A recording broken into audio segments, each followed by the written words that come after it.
Voilà, mathématiques CM2, effectuant la division suivante, 6254 divisé par 17. Alors, évidemment, avant de se lancer dans la division de 6254 par 17, il conviendra d'écrire la table de 17 déjà, puisque 17 c'est le diviseur. Alors, on a intérêt à écrire la table de 17 si l'on veut réaliser cette division sans trop de difficultés. Alors, 17 fois 1, 17, 17 fois 2, 34, 17 fois 3, 51. Évidemment, la table de 17 n'est pas à savoir par cœur en classe de CM2. Pour savoir, par exemple, combien 17 fois 3 à combien est égal 17 fois 3, on peut faire la multiplication posée, donc 17 fois 3 comme ceci, on fera donc 3 fois 7, 21, j'écris 1, je retiens 2, 3 fois 1, 3, plus la retenue 2, 5, donc 17 fois 3, 51. Pour savoir que 17 fois 4 ou 17 fois 5, c'est égal à 85, c'est la même chose, on peut faire la multiplication opposée, 5 fois 7, 35, donc j'écris 5, je retiens 3, 5 fois 1, 5, plus ma retenue 3, ça me fait 8, 85. Donc on est bien d'accord, 17 fois 4, 68, 17 fois 5, 85, 17 fois 6, 102, 17 fois 7, 119, 17 fois 8, 136, 17 fois 9, 153, 17 fois 10, 170. Donc je répète, de façon générale, il faut penser à faire la table du diviseur, la table de multiplication du diviseur.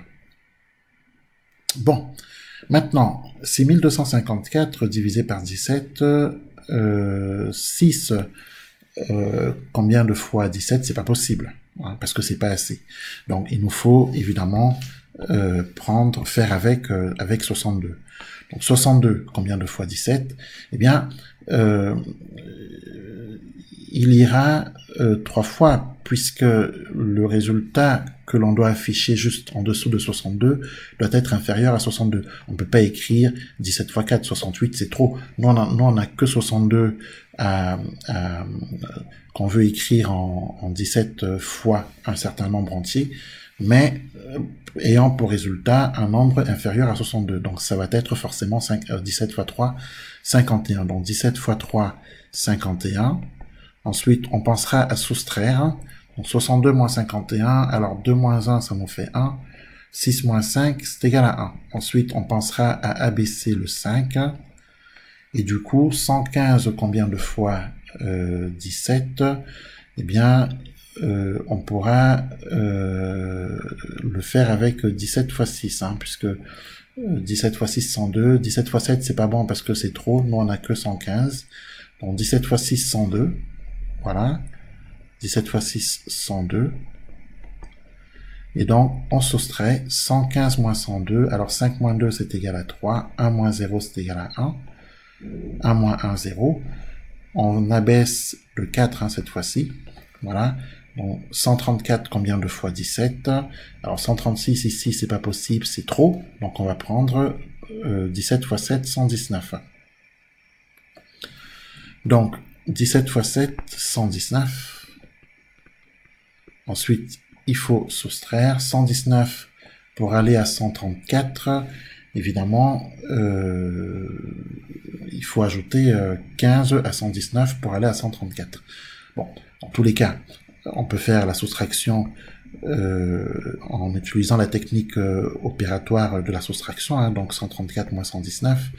Donc 4 moins 9, c'est pas possible, donc on va rajouter ici 1 pour avoir 14, que l'on va retirer, et on va retirer ici juste en dessous 1. Donc du coup 14 moins 9, ça nous fait 5, bien entendu, et puis 3 moins 2, c'est égal à 1. Bon, on peut aussi imaginer que pour faire 134 moins 119, on a ici 4 unités, moins 9 unités, c'est pas possible. Donc, il va falloir emprunter ici une dizaine à 3 dizaines.